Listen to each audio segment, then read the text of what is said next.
زبانم در دهانم بسته گردد،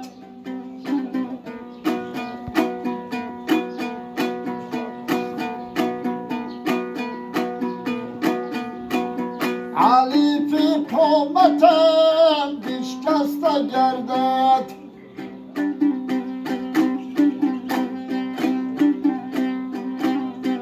دری توبه برویم بسته گردد،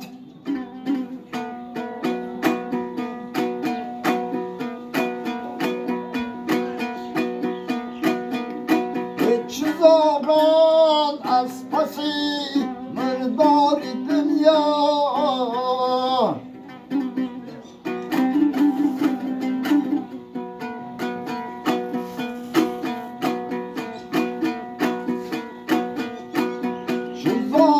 از پای